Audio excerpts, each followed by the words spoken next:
buenas tardes, queridos amigos. Bienvenidos a Vladimir a la Una. Nuestro invitado de hoy es Henry Ramos Ayub, secretario general del Partido de Acción Democrática. Antes de presentarlo, quiero hacer mi comentario de todos los lunes y precisamente me quiero referir a las primarias realizadas el día de ayer por la Mesa de la Unidad Democrática. Considero que es un hecho absolutamente positivo el que las fuerzas agrupadas en torno a esta coalición hayan decidido escoger sus candidatos por la vía de la participación ciudadana. Los que creemos en la democracia somos fundamentalmente devotos del voto y es importante que un proceso de esta naturaleza se haya desarrollado sin contratiempo y además que se remarque la ruta electoral como vía para la solución de la controversia política en este país. Que se remarque también, y ya es una opinión muy personal, la necesidad de que lleguemos a acuerdos para que esa ruta electoral se lleve adelante sin obstáculos, sin conchas de mango, sin retardos indebidos, sin maniobras de ninguna naturaleza, con la idea precisamente de darle a los venezolanos la posibilidad de expresarse y bueno, a través de allí, del voto, decidir el destino de nuestro país, que es lo más importante al fin y al cabo para la solución de los graves problemas que tenemos en Venezuela. En tal sentido, esta jornada del día de ayer creo que es una contribución precisamente para que los venezolanos resolvamos en paz el conflicto político que tenemos en nuestra patria. Y por eso el deseo es que tengamos elecciones regionales sin contratiempo, que no surja ninguna carta bajo la manga que pueda poner en entredicho estas elecciones, que se dé de una vez por todas la fecha para estas elecciones, que se anuncie el cronograma electoral, que el país se prepare también para las elecciones presidenciales del año 2018, ya ese es un tema que vamos a abordar también con nuestro invitado. Y bueno, sobre todo, que le demos a los venezolanos, que le demos al país la posibilidad de resolver sus diferencias precisamente por la vía del voto, para lo cual también a lo mejor es necesario que insistamos en la perspectiva de una negociación política para abrir camino a esta posibilidad, pues, a esta posibilidad que además está asociada a mandatos constitucionales, tanto las elecciones regionales como las elecciones de los consejos legislativos y también las elecciones de alcaldes, así como las elecciones presidenciales del año 2018. Así que bueno, cualquier jornada que implique la participación de la ciudadanía, que implique que el ciudadano se exprese de una manera abierta, democrática, plural, es saludada con mucho entusiasmo, bueno, no solamente por mí, sino por la absoluta mayoría de los venezolanos. Hasta aquí mi comentario del día de hoy. Saludo a Henry Ramos Ayub, secretario general de Acción Democrática. Bueno, además AD fue la fuerza que logró la mayor cantidad de nominaciones de candidatos. Creo que están entre 11 y 12 candidatos hasta ahora, ¿no? Sí, esperando la totalización, porque en algunos estados como Amazonas no han llegado la totalidad de las actas. Pero en fin, mira, yo creo que, Vladimir, lo memorable de la jornada de ayer fue primero, evidentemente, la participación de la gente, la buena organización que hizo la comisión electoral, la aportación que hicieron los candidatos, incidentes de tan poca importancia y significación que prácticamente no vale la pena señalarlos, ¿no? No hubo ni siquiera lo que el doctor Gonzalo Barrio llamaba las trompadas estatutarias. Ahora, bueno, y al cabo de tener que superar problemas de vialidad, problemas de lluvia, de distancias, etcétera, porque no era un proceso automatizado. Sin embargo, el resultado lo anunció la Comisión Electoral para anoche, que tenía ya 10 estados totalizados. Donde no había discusión, pues se anunciaron ante el país 11 estados. Bueno, yo creo que fue una excelente jornada. Ahora prepararnos para la que viene, que es la elección formal de gobernadores, ¿no? Fíjate, Henry, hace un mes y días, el 2 de agosto, estuviste aquí sentado también y bueno, cayó como una bomba tu planteamiento de que había que ir a las elecciones regionales. Hoy estamos ya a un día de haberse realizado las primarias. En aquel momento fuiste muy cuestionado. ¿Cómo te sientes hoy? No, mira, yo había escampa. Vladimir, yo había escampa. Ese era un dicho muy de Carlos Andrés Pérez. Cada vez que le llamamos la atención sobre algún suceso, alguna cosa que le estaba cayendo encima, él siempre nos decía, yo había escampa. Bueno, y yo sabía que al decir eso aquí, iban a caer truenos sobre mí, pues por haber hecho ese anuncio, pero valió la pena. Fíjate que valió la pena, que ya cuando por encima de los comentarios de los héroes del teclado y de los perdonavidas esos que que hacen y deshacen el mundo desde la comodidad muelle de su casa y a veces desde el exterior, pues cuando todos los partidos superaron el complejo y la angustia por esas críticas a veces crueles, dolorosas, ofensivas, muy agresivas, superaron, digo, ese trance, bueno, todos pisamos tierra y dijimos, bueno, pero si es que aquí no podemos estar siendo víctimas permanentes de una minoría que precisamente es la que causa problemas. Entonces vamos a participar porque si hemos dicho, y para eso fueron marchas, manifestaciones, visitas a la comunidad internacional, precisamente para, entre otras cosas, tener calendario electoral, libertad de los presos políticos, solución de la crisis humanitaria, respeto a la Constitución y a la separación de poderes, a la facultad de la Asamblea Nacional, como cuando llega el momento de hacer elecciones vamos a decir no vamos, nos abstenemos.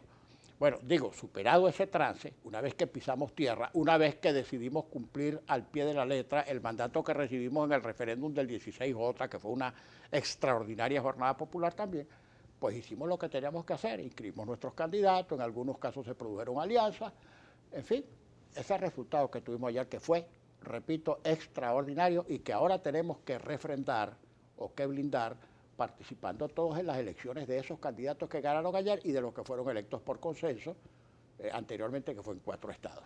En el caso de Aragua, hay mucha controversia con respecto al resultado, si ganó Ismael García o si ganó el candidato. Ganó Ismael de verdad, sólidamente, por unos 800 votos de diferencia, ¿no? Yo creo que su contrincante allá, que hizo también un excelente papel, Arias. José Ramón Arias, bueno, que debería reconocer definitivamente eso. Mira, por ejemplo, hoy en la mañana, yo tuve una conversación a eso de las 10 de la mañana con Manuel Rosales y con Enrique Márquez. Le dije, bueno, los resultados que nosotros tenemos aquí son los mismos que manejan ustedes. A nosotros nos da una diferencia de aproximadamente 5.000 votos a favor de Juan Pablo Guanipa.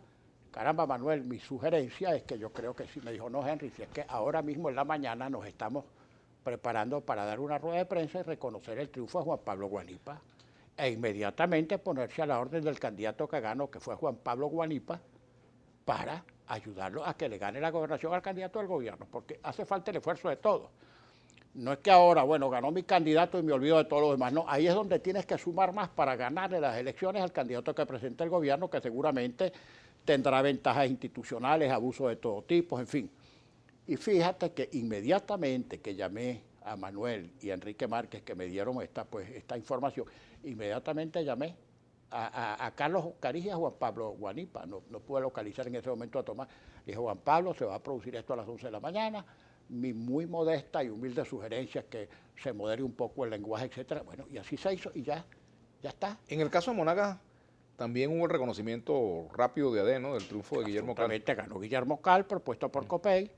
Con Guillermo hemos tenido enormes diferencias, pero inmediatamente reconocimos el resultado e incluso llamé a la secretaria general nuestra y al comité ejecutivo seccional y le dijimos que acompañaran al candidato a la gobernación del Estado por la Unidad Democrática en Monagas, que es Guillermo Cal, y hoy acompañaron a Guillermo Cal en su rueda de prensa. Eso es lo que se impone.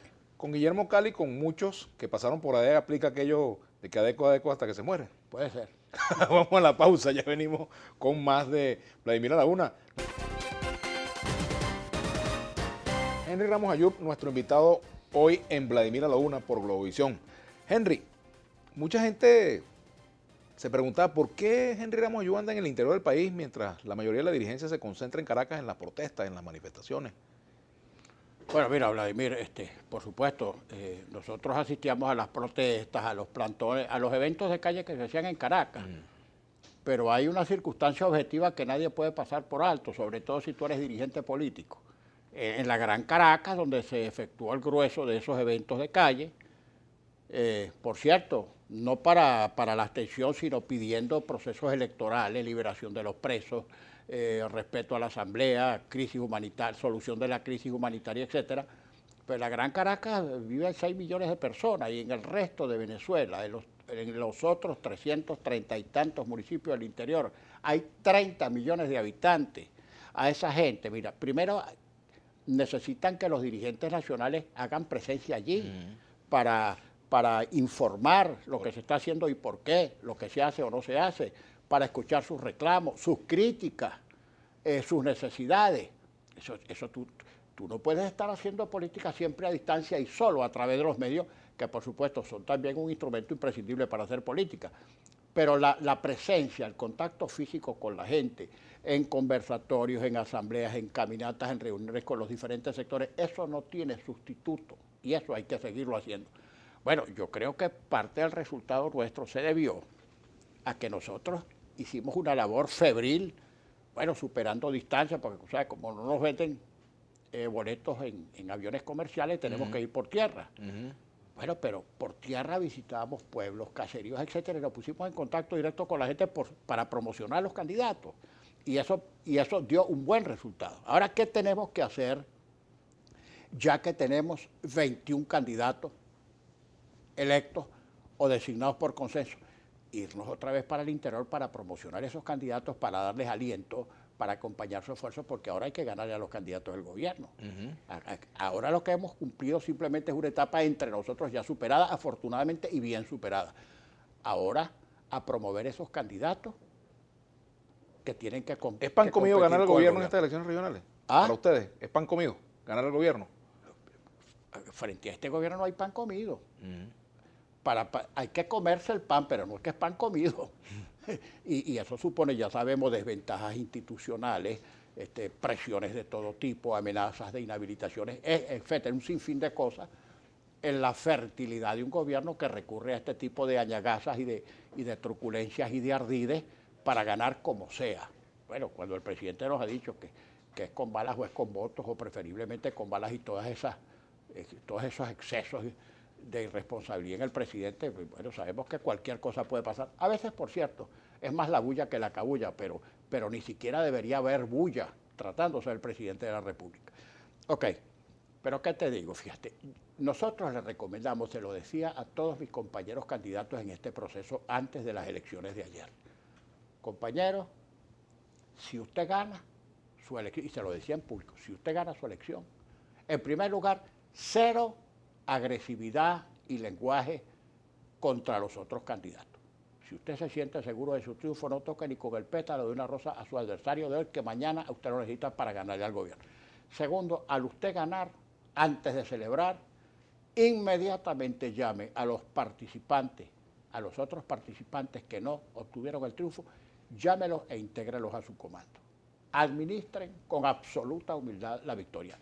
Y si pierden, igualmente se ponen a disposición del que gane, porque tienen que sumar su esfuerzo para que gane ese candidato frente al del gobierno. Y en todas partes hicieron lo mismo. Nosotros fuimos a ese proceso además incomplejo, Vladimir, porque hubo casos. Nosotros, por ejemplo, apoyamos en el Zulia a Evelyn Rosales, que es de un nuevo tiempo. En Lara apoyamos a Henry Falcón y en Barinas apoyamos a Julio César Reyes, que son de avanzada progresista. Apoyamos en Carabobo, en Bolívar y en Yaracuy a 3 jóvenes dirigentes muy competentes, los 3 de Voluntad Popular. Apoyamos en Miranda a Carlos Ocariz, de Primera Justicia, o sea, sin ningún tipo de complejo. Por cierto, en Bolívar reconocen el triunfo de Andrés Velázquez hoy. Sí, yo creo que ganó Andrés y por una ventaja importante. Ha habido algunos reclamos de Francisco Sucre, que es un excelente candidato, pero en las cuentas que nosotros tenemos, en las actas que nosotros tenemos, aparece ganando Andrés Velázquez, y así me lo participó nuestro secretario general en Bolívar, el compañero Freddy Valera. Tenemos un tuit para Henry Ramos Ayub. ¿Quién garantiza que si se gana todas las gobernaciones, la ANC no las anule? Esteban Font, eso lo vamos a responder al regreso. Pero además, también te pregunto si ustedes están de acuerdo en que los gobernadores electos se subordinen y reconozcan a la Asamblea Nacional Constituyente. No, estas 2 preguntas vamos a responderlas de una vez. Sí, bueno, mira, los gobernadores se tienen que someter únicamente a lo que dice la Constitución y la ley específica que rige su funcionamiento. Aquí que no inventen alcabalas, ni superpoderes, ni adscripciones que no están en la Constitución. Los gobernadores, obedientes al mandato popular, tienen que cumplir con su función. Bueno, que esos gobernadores de oposición que ganen van a tener enfrente, por ahora, un presidente del país de militancia política contraria. Tanto presidentes como gobernadores tendrán que coordinar de manera lo suficientemente racional para que el gobierno marche, para que los gobiernos locales marchen. Eso es obvio, pero no es que el presidente va a aplastar a los gobernadores de suyo por sí o a través de la constituyente esta chimba, ni que tampoco los gobernadores se van a declarar en guerra civil, pero tampoco en situación de mansedumbre esperar que les pase la planadora por encima. Venga acá, arrodille y jure, porque si no, los votos que usted sacó y su elección producto de la voluntad popular valen cero. No, nada de eso, absolutamente. Ahora, déjame decirte que yo niego que pueda producirse esa eventualidad. Ojalá no tienten los demonios ya suficientemente activos en el caso del gobierno. Ojalá que esos demonios no lo sigan trabajando por manera de poner al gobierno a cometer más disparates de los que ya ha cometido. ¿Okay? Y si, por ejemplo, lo que se plantea el escenario que comentaba este tuitero, de que la ANC desconozca el triunfo de estos No lo candidatos. puedes conocer porque los resultados electorales no dependen de que la ANC reconozca o no reconozca. Quien va a organizar el proceso electoral es el CNE. Nosotros vamos a participar en los procesos de auditoría, todas las auditorías. Vamos a tener testigos en las mesas, vamos a inscribir nuestros candidatos, o sea, seguir todos los pasos, los naturales, los normales y los sobrevenidos que ha colocado el Consejo Nacional Electoral para hacernos más dificultosa la tarea, quizá con el ánimo de disuadirnos para que no participáramos y no lo logró. Vamos a tener nuestros testigos de mesa y la gente va a ir a votar porque la gente quiere cambio de gobierno y ese cambio de gobierno comienza por las gobernaciones. ¿No les entra un frito pensar que ya no va a ser Smartmati el que va a manejar todo el proceso de totalización, sino otra compañía? Bueno, pero en todo caso, Vladimir, tienen que hacerse las auditorías. Si nuestros técnicos, que son lo suficientemente competentes, idóneos y probos, y que hasta ahora han entregado buenas cuentas y han participado meticulosamente en todos los procesos de auditoría anteriores con buenos resultados, ahora van a actuar de la misma manera. No sé cuál es la compañía que van a contratar o que ya contrataron, ni quién va a proveer nada por el estilo. Lo que sé que ese proceso automatizado tiene que pasar por el sedazo de las auditorías en las que van a estar presentes nuestros técnicos. ¿Okay? Por cierto, ¿qué comentario te merece el hecho de que aún no hay fecha definitiva para la elección? Bueno, siguen estos con la maroma. Octubre, 2 fechas, que eran que si el 15 de octubre o el 22, no sé por qué quieren asociar el proceso a no sé cuál fecha que tiene que ver con el ilustre muerto. Bueno, eso ni le va a poner ni le va a quitar. Si cree el Consejo Nacional Electoral que asociar el proceso de elección de gobernadores a una efeméride chavista, que se caigan de esa mata, porque esa vela ya no alumbra, hermano. Tú ves todas las encuestas y sondeos de opinión y ese culto necrolátrico, la adoración al muerto, ya no da votos, al contrario. Buena parte de la opinión pública, más del 40%, piensa que si bien este presidente es ultra responsable de esta catástrofe, también asocian a la catástrofe a los últimos 18 años, de los cuales 14 fueron de Chávez, y un gentío dice, fue Chávez empezó con esto. O sea que ese culto necrolátrico, ese saumerio permanente alrededor del comandante eterno, no cala en la opinión pública ni da votos, que brinquen para otra parte, que resuelvan el problema de la comida, el problema de las medicinas, el problema de la seguridad y los servicios públicos, que por ahí sí pueden evitar que el voto castigo funcione como supongo o presumo que va a funcionar contra ellos. Por aquí hay un tuit para ti, Henry.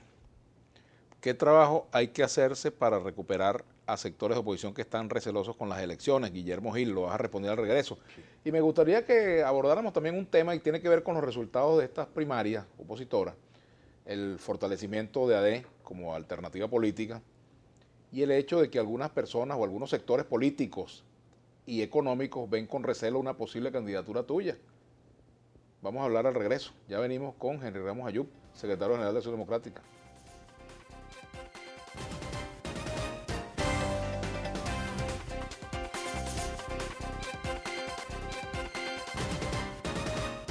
Bueno, continuamos con Henry Ramos Ayub. Aquí está un tuit que dejamos pendiente para ti. ¿Qué trabajo hay que hacer para recuperar a sectores de oposición que están recelosos con las elecciones? Pregunta Guillermo Gil. Tiene que ver con el tema de la abstención. Bueno, mira, esa es una pregunta muy interesante. Los sectores que hace un mes y tantos estaban muy reacios a participar, ojo, el derecho a no participar es tan derecho y tan legítimo como el derecho de participar. Si alguien considera que quiere ejercer su derecho a no votar por X, pues es su derecho constitucional. Tú lo que no puedes es demonizar ni a los que participan ni a los que no participan.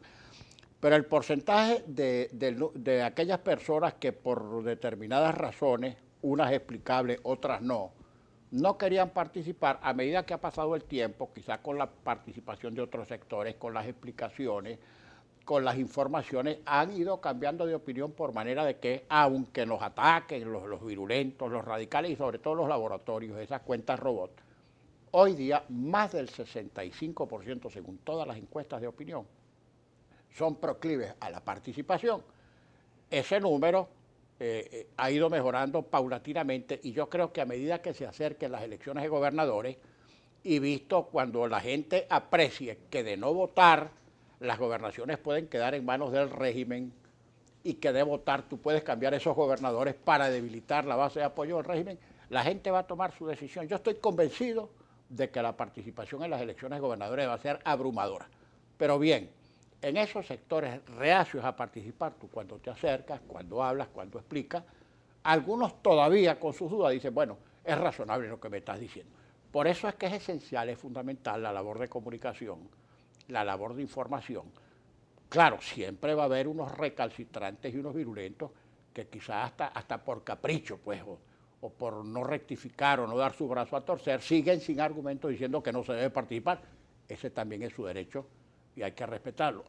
Pero repito, creo que la inmensa mayoría de la gente va a participar por la oportunidad del voto castigo. Ahora, los sectores que están llamando a la no participación, esos sectores no pueden estar en la MUD. Digo No, yo, pero te pregunto. ya, fíjate, incluso los voceros más prominentes de la no participación han hecho mutis por el foro. Se están refiriendo a otros temas colaterales, muy diplomáticamente dejaron de hablar del tema. ¿Por qué? Porque han visto la variación en las encuestas y los que creían al principio que esa era una posición absolutamente predominante, han empezado a ver la variación y ven que lo predominante exactamente es la participación y que hay cada vez un nivel más creciente de crítica y fuerte a lo que están llamando la atención, porque de esa manera, dicen, están haciéndole el caldo gordo al gobierno.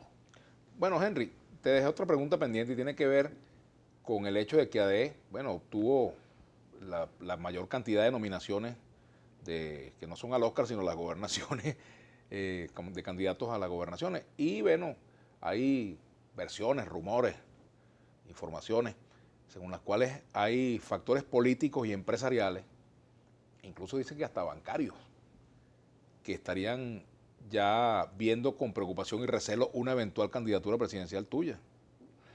Bueno, mira, llegado el momento de escoger candidato presidencial, afortunadamente eso se va a elegir por compromiso que hemos hecho todos mucho antes de todos los eventos electorales, incluso antes de las elecciones parlamentarias, de que todos los cargos se proveen, si no hay consenso, se proveen por elecciones directas, elecciones de base, que es lo que acabamos de hacer. Llegado el momento de escoger el candidato presidencial, aquí no va a haber outsider, sino insider. Aquí no va a aparecer ningún iluminado, ningún aparecido, ningún iluminado cargado de costales de morocotas a participar para ganar. El que quiera participar, se inscribe y participa. Así que yo les recomiendo a algunos que creen que hay una relación directa entre talento y participación política y dinero, que no voten sus reales. Aquí todo el mundo se tiene que contar. Ahora, si de algún sector de esto hay un candidato, bueno, que se inscribe y que participe en las elecciones primarias. ¿Okay? Ahora, ¿pudiera plantearse ese outsider fuera de la MUD? ¿Tú crees que eso tenga viabilidad? Bueno, mira, yo no veo que sea viable, ¿no? Porque, mira, este oficio, como cualquier otro, es específico de quienes se dedican a él. El comerciante es comerciante, el banquero es banquero, el médico es tal, etcétera, y el político es político. Yo difícilmente veo, por ejemplo, que, no sé, que una persona dedicada normalmente a la industria, al comercio, etcétera, deje eso a la deriva para ejercer el oficio Por ejemplo, político. Lorenzo Mendoza. Muy poco frecuente eso, por cierto, en el caso venezolano, más frecuente en otros países, pero no en nuestro sistema político. Lo pongo muy en duda. Sin embargo, si alguno decidiera hacerlo, estaría en su derecho de hacerlo.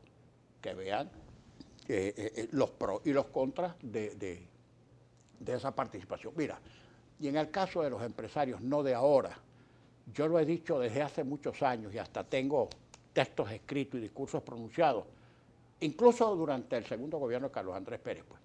Yo hice un discurso memorable el 5 de julio del primer gobierno de Pérez, donde yo decía, mira, es terrible para la democracia cuando en las mismas manos se confunden el poder económico y el poder político. Cuando los empresarios se meten a políticos o los políticos se meten a empresarios, la democracia colapsa, porque termina el político atendiendo más los intereses de su neoempresariado y terminan los empresarios atendiendo más su oficio de neopolítico que los intereses específicos y diversos que cada uno debe sostener.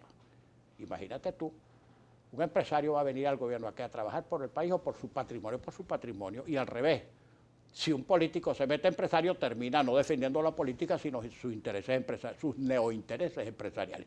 Por eso yo creo que es letal, fatal, mortal para la democracia que se confundan en las mismas manos el poder económico y el poder político. Mejor dividido. En todo caso, tú estás haciendo tu calistenia ya. No, mira, todos los dirigentes políticos, unos por aquí, unos por allá, es inevitable que cuando tú vas a hacer campaña, que te digo, por los gobernadores, por los alcaldes, te digan, es que está trabajando por su candidatura presidencial. No, yo estoy trabajando por los gobernadores y por los alcaldes. Ahora, si llueve, llueve, y si gotea, gotea. ¿Cómo vas a evitar tú decir, no, señores, yo prohibido, yo no vengo aquí con intereses ulteriores, yo lo que estoy aquí es defendiendo al gobernador, si vengo a defender al gobernador, pero si eso me beneficia en algo para mi aspiración ulterior, tampoco es que te vas a avergonzar, ni te vas a complejar, ni vas a andar disimulando. La diferencia, Vladimir, en esto, es que algunos los decimos directamente porque somos sinceros y somos abiertos, somos llanos.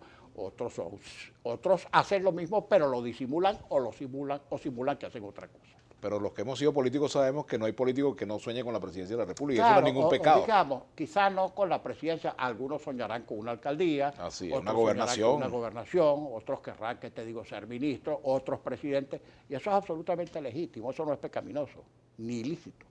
Y otros querrán ser amigos o hermanos del presidente, pero todo es válido. También todo vale. Tenemos un tuit por aquí que lo vamos a responder al regreso. Pregunta Henry, de ganar la oposición la mayoría de las gobernaciones, ¿qué impacto positivo habría a nivel económico? Runic Briceño, buen tema porque eso tiene que ver también con la situación de las propuestas. ¿Cuáles son las propuestas que le van a hacer los candidatos a gobernador de la oposición al país, a sus electores? Ya regresamos con Henry Ramos Ayub.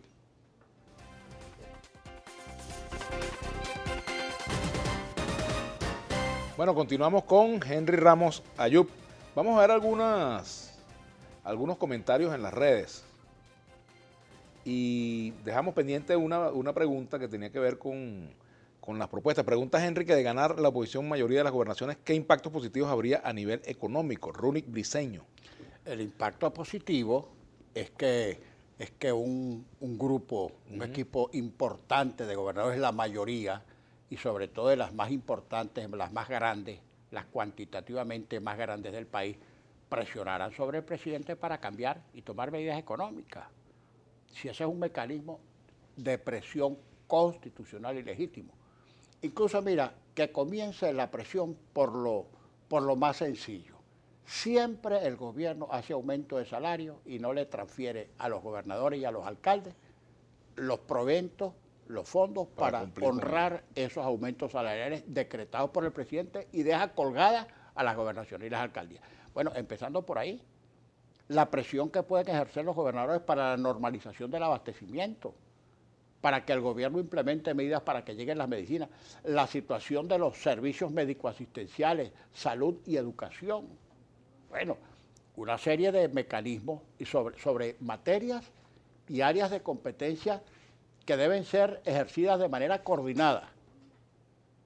Y otra cosa, Vladimir, que eso tiene que ser objeto de una próxima reforma constitucional, una reforma, es así, consciente, no para hipertrofiar, para darle más facultades al presidente, sino más bien para quitárselas, en beneficio de la descentralización. Uno de los graves errores que cometió Chávez con esa constitución fue hipertrofiar el presidencialismo.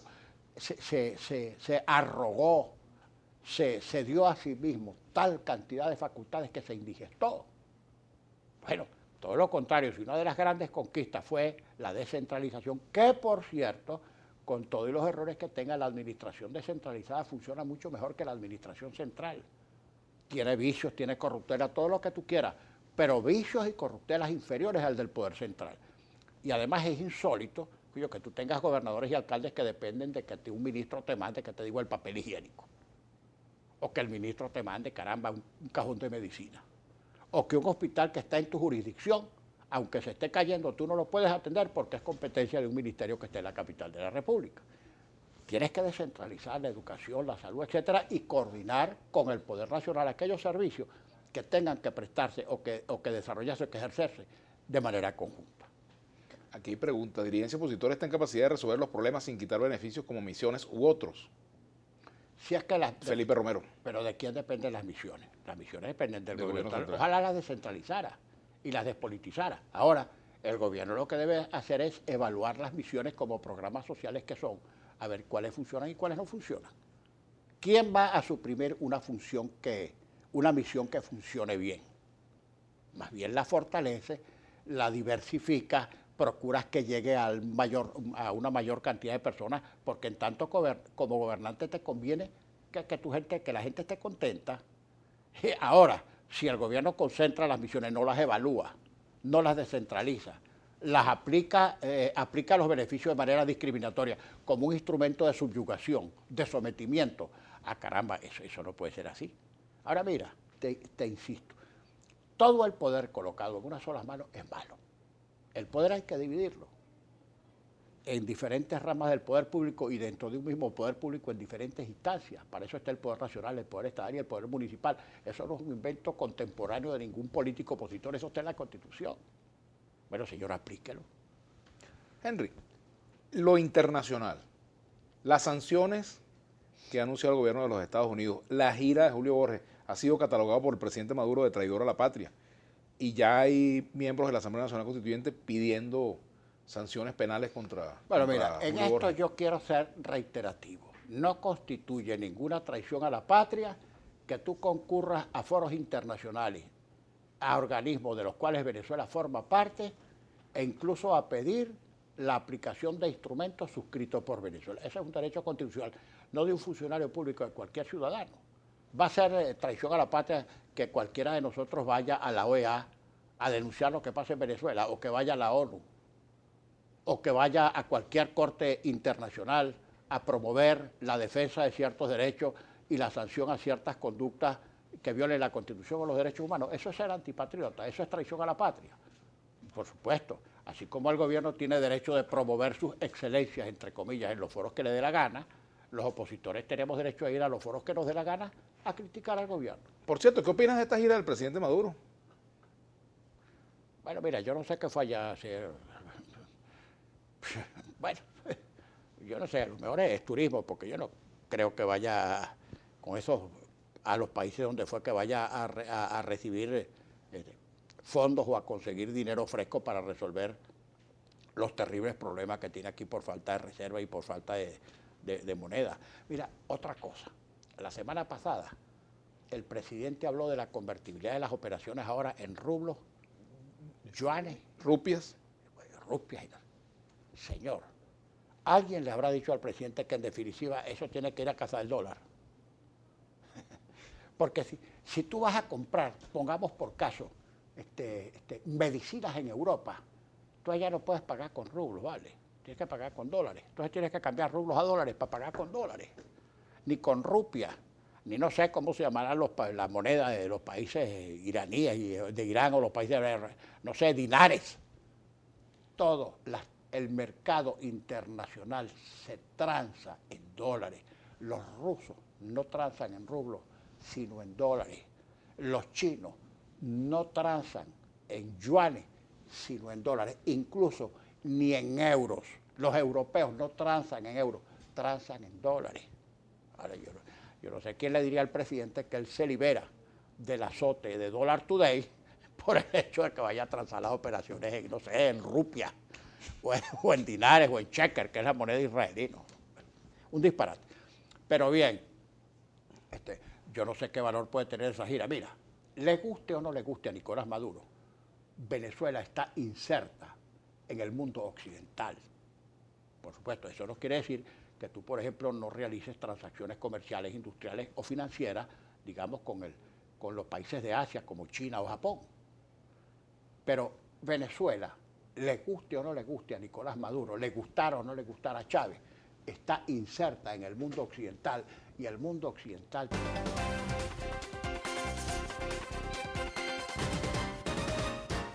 Bueno, Ramos Ayub, te dice aquí Mayacira Morales, eres una mente brillante, te quedaste callado en su momento y pescas en río revuelto, lo malo es que no volverán.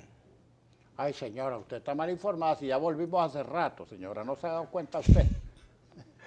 Ajá, Irving Ariza, pregunta para Ayub a la una, ¿pasa por tu mente llegar a ser presidente? Ya de eso hablamos Ya hace eso rato. hablamos al ratico. Explique si es verdad después del 4F el 90% de los adecos se fueron con Chávez, actualmente solo resta solo 20% de los adecos, dice Bolívar Divisa. Mira, no pongo en duda que sectores populares y que gente de la base de Acción Democrática hubiera migrado a otras opciones, o al chavismo, o a otras opciones, pues. Y a veces las bases partidistas en determinado momento migran y regresan. Yo lo que sí le puedo decir a quien me hace esa pregunta, que nuestra organización está refortalecida por las bases, no de arriba para abajo, sino de abajo para arriba. Esteban Font, si se hubiese participado en la constituyente ya se habría salido de esta pesadilla. No. Una aclaratoria. Esa convocatoria de la constituyente no participamos por varias razones. En primer lugar, porque el diseño que se hizo, y por eso fue que no se consultaron las bases comiciales, el diseño que se hizo hacía imposible que sacáramos los votos que sacáramos, pudiéramos tener mayoría en esa asamblea constituyente, porque las bases comiciales se organizaron de tal manera que no había correspondencia entre el número de representantes y el número de sufragios. O sea, no había representación proporcional, sino todo lo contrario, una representación desproporcional con base a ciertas reglas que organizó el gobierno para ganar aún perdiendo. Tenemos un tuit por aquí pendiente. Mientras tanto, dile que cumpla con los 3 mandatos por los que voté el 16J. Farsante, dice Carlos Hernández. Yo no voy a utilizar el mismo calificativo, pero yo soy respetuoso hasta de los groseros, ¿no? Pero que lea la boleta bien, una de las cuales nos exige participar en las elecciones que están en la Constitución. ¿Cómo estuvieron esas primarias que no dicen cuántos votantes participaron, David Rodríguez Hosto? Bueno, es que, repito, es que se sigue el proceso de totalización, porque no es un proceso automatizado. Al señor Rodríguez, ya el presidente de la Comisión Electoral de la Mesa dio la explicación anoche muy detallada, porque es un técnico muy calificado. En la votación automatizada con las maquinitas, la máquina de votación produce en el mismo momento en que se cierra la máquina el acta con la totalización. Aquí no. Como la votación no es automatizada, hay que tomar acta por acta y empezar a sumar. Es una totalización mucho más tardía, mucho más demorada. ¿Okay? Ajá. No se entiende cómo la nueva política se expresa en el exchavista Opaco García, Ismael García, y un chamán que seguro no usa computadora, Guillermo Cal, dice Carlos Garipe. Mira, yo no me voy a referir de manera desdorosa a ninguna persona porque haya cambiado de partido político o por su nivel etario. Yo soy muy respetuoso. Si alguna persona, por ejemplo, cambia de organización política o se sale de una organización y se inscribe en otra, el derecho a rectificar lo tiene cualquiera. Y en lo que se refiere al nivel etario, yo no mido a nadie por su edad, sino por su capacidad. Una persona, independientemente de su edad, si es capaz, hay que tomarlo en cantidad de participar. Y también, independientemente de su edad, si no tiene capacidad, pues que se aparte para darle el lugar, el espacio a otra persona. La candidata y seguro gobernadora Lady Gómez del Táchira de fue la que obtuvo mayor votos a nivel nacional, dice Jesús Ajervis. Y Vladimir Maldonado dice, aquí en Valencia las primarias pasaron sin pena ni gloria. Por cierto, la acaba gobernador de Carabobo. Saludos. Bueno, es que en Valencia no hubo. En Valencia no hubo primaria. No hubo primaria, ¿no? Hubo consenso alrededor de un excelente candidato, militante de Voluntad Popular, que es Alejandro Felacruz, actual alcalde de Naguanagua. Ajá. Si íbamos a las primarias, entonces, ¿para qué mandaron a salir a la calle para que mataran a los estudiantes? Dice Eric Manzanilla. ¿Y quién le ha dicho al señor Manzanilla que las protestas en la calle y el saldo dolorosísimo e irreparable de muertos, de heridos y de presos fue por la abstención? Si precisamente todas esas manifestaciones, mi estimado señor, ya lo dije, fue pidiendo calendario electoral, es decir, elecciones, que se resolviera la crisis humanitaria, que se respetara la facultad de la Asamblea Nacional, que se liberara a los presos políticos. Para eso fueron las manifestaciones, no para que nos abstuviéramos. Aquí hay un tuit, pero por aquí dice Virginia Roja, ¿de dónde salieron los Villegas? Bueno, de mi mamá y papá. Pregunto para no ir nunca. Ahora pretenden convencernos de que usan dentríficos made in Palestina. Cínico, dice Virginia Rojas. Mire, yo uso las cremas que están disponibles en el mercado, no invento. Aquí hay en un tuit para Henry Ramos Ayub. Jesús Emilio, ¿qué opinas sobre el aumento salarial ejecutado por el presidente Maduro? Bueno, que son aumentos que se volatilizan, se evaporan antes de que lo cobren los trabajadores, porque inmediatamente cuando se sabe o se produce un aumento de salario, inmediatamente los distribuidores, los productores y los comerciantes le cargan el precio para taparse. Pero una cosa, mira, tú no has notado que este es el único país del mundo, Vladimir, donde la gente se pone brava cuando el gobierno anuncia que le van a subir el sueldo. Cada vez que el gobierno dice, voy a aumentar el sueldo, la gente rechina de la rabia porque sabe que el disparo en el aumento de precios es exponenciado. Ahora, le aumentan el 40% del sueldo y le suben el 200%. Y te pregunto, ¿hay especulación, sí o no? Puede haber un componente especulativo, pero también el problema de la escasez, del desequilibrio entre oferta y demanda, en que la adquisición de productos, como no hay producción nacional, se tiene que trazar con dólares que son cada vez más costosos. Bueno, y todas estas cosas, la reposición de inventario, la gente no sabe a qué atenerse, la gente calcula futuro adivinando a cómo le va a costar reponer la mercancía que vende hoy. Es una economía absolutamente desquiciada. Ahora mira, no hace falta ser economista multidiplomado para saber qué es lo que está pasando. Fíjate el caso, por ejemplo, de los billetes. ¿No te llama la atención que quien emite los bolívares es el gobierno y tú vas a buscar bolívares y no hay bolívares? Y algo peor, para conseguir bolívares tiene que pagar comisión. Mira, una cosa absolutamente terrible que nunca había pasado. Para accesar a billetes de banco hay que pagar comisión porque si no, no hay billete de banco. Ya despidiendo el programa, Henry, el presidente Maduro ya viene de regreso de una cumbre de países islámicos. ¿Qué palabras le dirías tú como bienvenida a Venezuela al presidente Nicolás Maduro? Bueno, que en uno de los viajes que dé a Venezuela se ocupe del país, pues se la pasa afuera. Pero además, ¿será que